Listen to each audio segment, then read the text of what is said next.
So my overarching question I had was, how can technology be used in a social studies classroom where students perform their own educational inquiry based on a guided web quest provided to them? I know it's a long question, so basically I created 2 web quests for the 2 classes I taught. I mainly had 3 sections of World History 2 and 1 section of World History 1. And I did it kind of early on in my student teaching this lesson. And part of the reason why I decided to do this is because a lot of my lessons focused on notes and like quizzes and all this other stuff, and I wanted to get out of it. My cooperating teacher kind of suggested to me, let's try something up. So since I do technology, I thought, why not do something that will not require the students to learn something new, but at the same time still be able to use technology. And my philosophy is, if you're going to use technology, there needs to be a purpose for it. The students are going to learn, and the students are able to use it. So that's the reason why I didn't want to bring in like podcasts and other things, because you're taking instruction time to teach them how to use it, to work it. So I just thought using the computer and the internet is what they're used to, and it's simple. So that was my thinking. So we'll start with World History 2. So I got this lovely website from a man named David Hicks.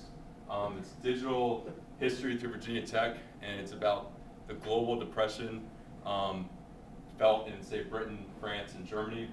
And it lays it out into how each country was affected. And so what I did was, based on navigating through the website, I created these charts, and the first top 3 are the same, which basically talks about the stock market, and then down below were the specific details for each country that they had to find.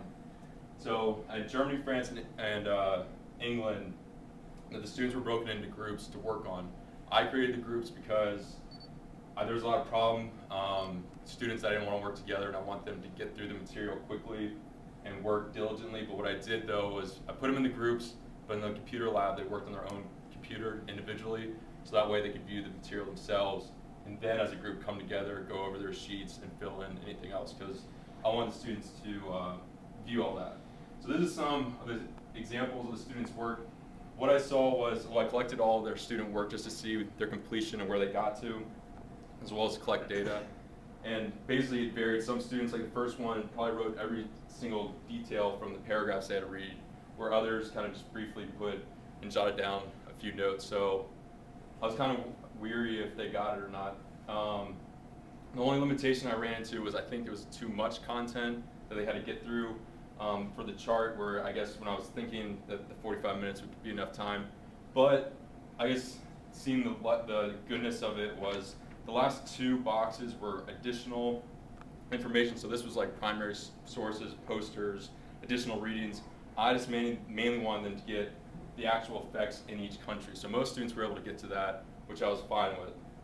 The next day though, we all came together, each group presented their findings, and they filled out a bigger graphic organizer tying it all together. And again, I think it was just too much information in one class period, because again, I was trying to keep pace.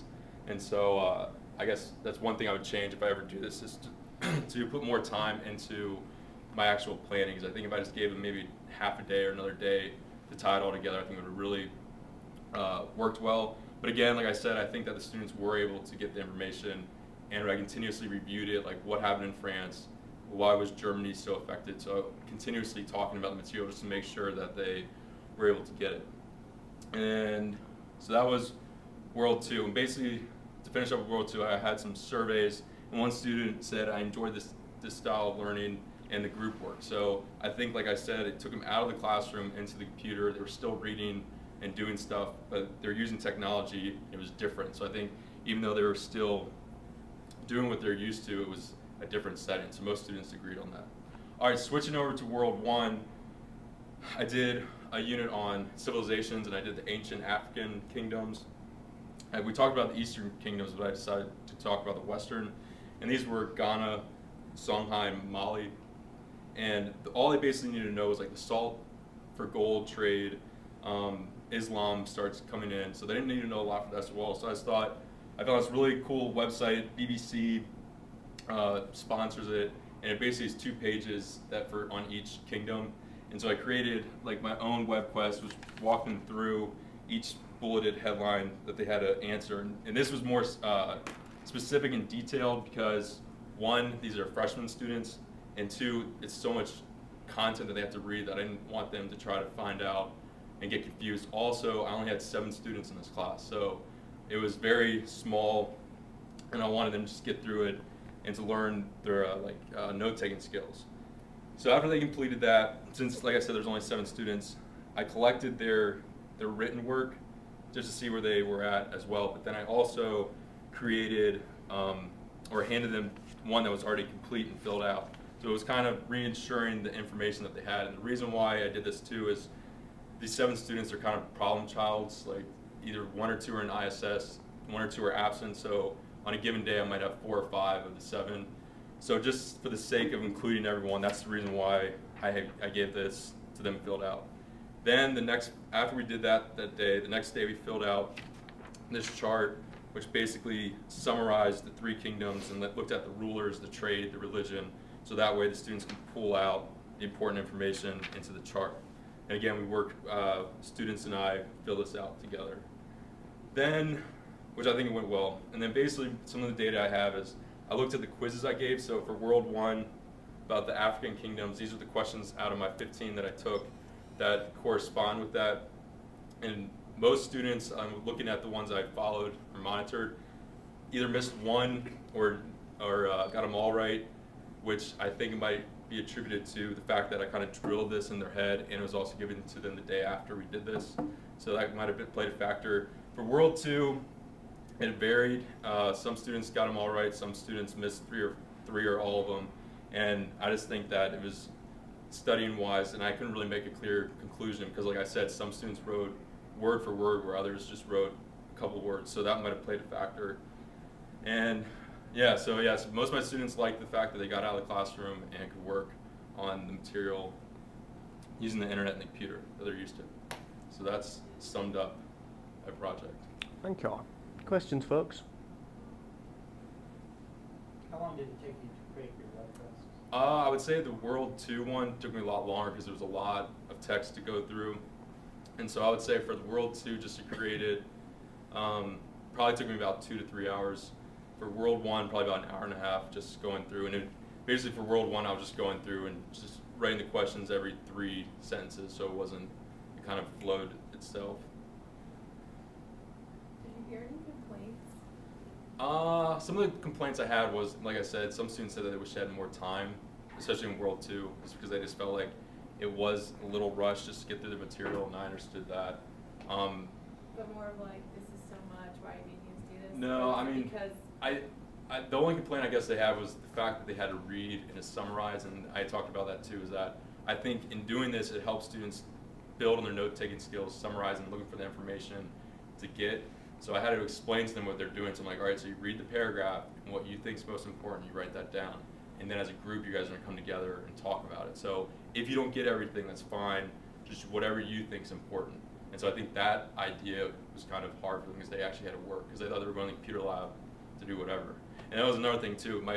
Even though my web quest did require a lot of time, it didn't allow for them to surf the web or do other goofy things. And I basically threatened them. I said, I'm collecting this. If it looks like you've done nothing, you're getting a 0. And one student, I did give a 0 because he didn't really finish anything. So I think that was good in the sense that I was using the computer lab wisely instead of just throwing them in to work on the computer and just hope that they get it done. Yeah. I just wanted to comment that I observed Paul using the library, using the computer lab quite a bit, and he really put to good use. And after his web quest, I did 2 of my own, one with both of my classes, and they were very successful as well.